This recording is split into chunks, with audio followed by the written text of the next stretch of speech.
Buenas noches, profesora Tatiana. Espero que se encuentre muy bien. Mi nombre es Ina Rocío Chávez y soy de la ciudad de Sincelejo, Sucre.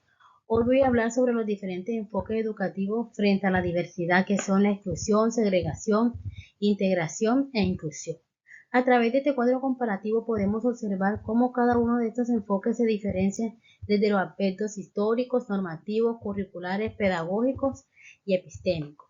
Estos conceptos nos permiten entender cómo ha cambiado la educación a lo largo del tiempo, en su manera de comprender la diversidad y atender las necesidades de los estudiantes.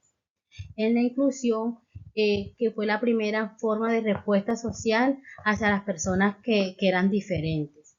Históricamente, se daban desde la antigüedad cuando se consideraba que solo ciertas personas merecían la educación.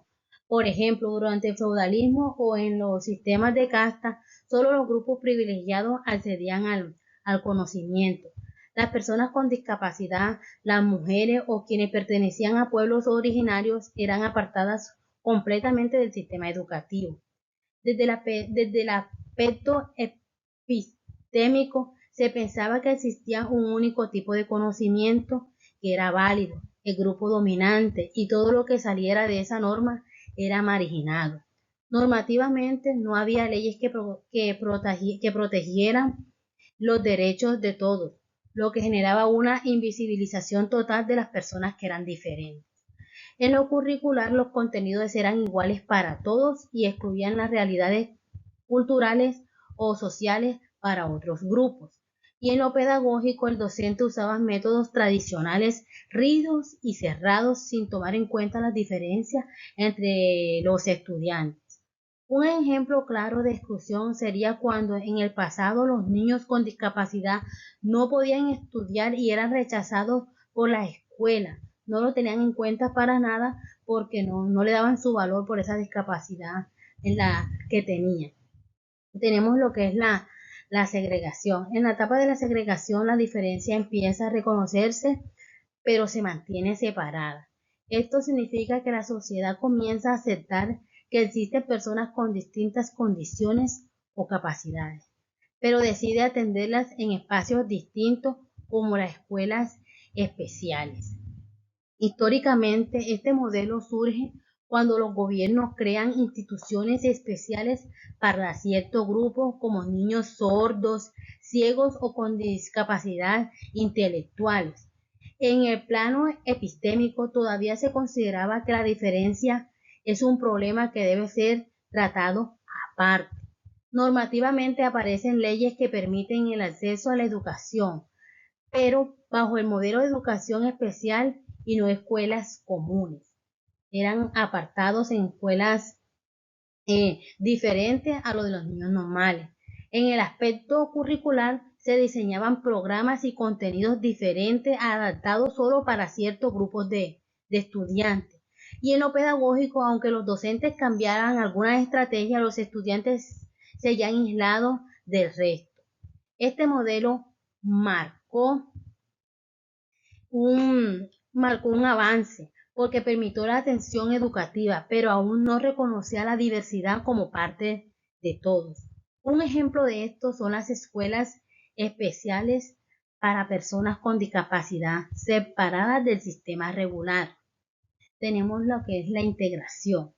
La integración surge en la modernidad con el propósito de que las personas con diferencia puedan incorporarse al menos parcialmente a las escuelas comunes.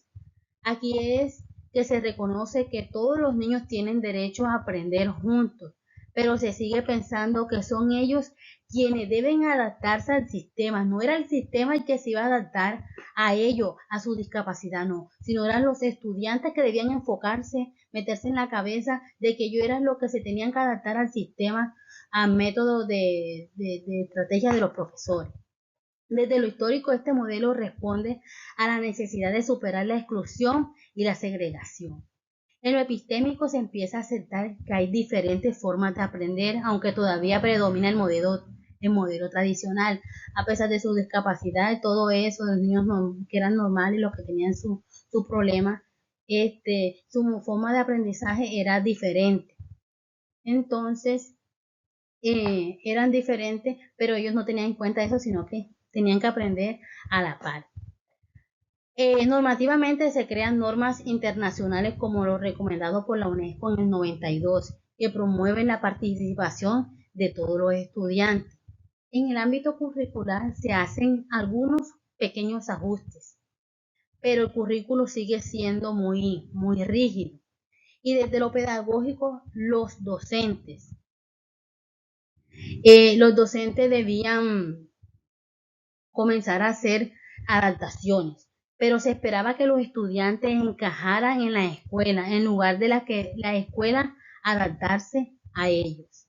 Un ejemplo de integración sería cuando un niño con discapacidad asistía a clases regulares, pero con acompañamiento de un docente de apoyo o de terapias o terapistas. Aunque hay un esfuerzo de inclusión, el sistema todavía no es completamente equitativo. No era para todos igual, sino que tenía que llevar un acompañante, alguien que lo ayudara, que lo impulsara, aparte de lo que el profesor, las estrategias del profesor. Tenemos la inclusión. Finalmente, llegamos a la inclusión, el modelo más actual y participativo, como decimos, justo. La inclusión reconoce que la diversidad no es un problema, sino una riqueza que fortalece la educación. Epistémicamente se entiende que existen múltiples formas de conocimiento y aprendizaje y todas son valiosas. Históricamente este enfoque surge en la posmodernidad como parte de una visión más humana y democrática de la sociedad. Desde los normativos se promueven leyes que garantizan el derecho a la educación para todos sin discriminar. Por ejemplo, la Ley 115 del 94 en Colombia o el decreto 005 de la UNESCO, que defiende la equidad y la desigualdad de las oportunidades. El docente se convierte en una guía y facilita el aprendizaje. Busca promover valores de respeto, de empatía y de cooperación. La educación inclusiva buscaba que todos los niños, sin importar su origen, su cultura, su discapacidad, su condición, aprendieran juntos, que compartieran experiencias y se desarrollaran integralmente. Por ejemplo, en un aula inclusiva los estudiantes trabajaban en equipo, se apoyaban mutuamente y el maestro adapta sus estrategias para que nadie se quedara atrás, sino que todos fueran a la par, todos trabajaran en equipo. Para concluir, podemos ver cómo la educación ha evolucionado a lo largo del tiempo. Primero excluían a las personas diferentes, luego las separaban, más tarde intentaron integrarla y finalmente aprendió a incluirla como parte esencial del aprendizaje. Hoy la meta es alcanzar una educación verdaderamente inclusiva, donde todos los estudiantes participen, aprendan y se conviertan en en ese estudiante activo, que aprenda de valores, que aprendan por igual, que haya equidad entre ellos, haya esa ayuda, que trabajen en equipo. La educación busca que se reconozca la diversidad y que no sea un obstáculo, sino una oportunidad para construir una sociedad más justa, que sea solidaria y que sea humana. Un ejemplo sería en la exclusión, los niños con, con discapacidades que, que no podían estudiar, que no podían ir a una escuela. En la segregación, escuelas especiales que fueran separadas. En la integración, los niños con acompañamiento en escuelas regulares, tenían que ir siempre acompañados por alguien. En la inclusión, todos los niños aprenden juntos con apoyos y estrategias adaptadas. Muchas gracias por su atención y espero que tenga, que esté bien, profesor.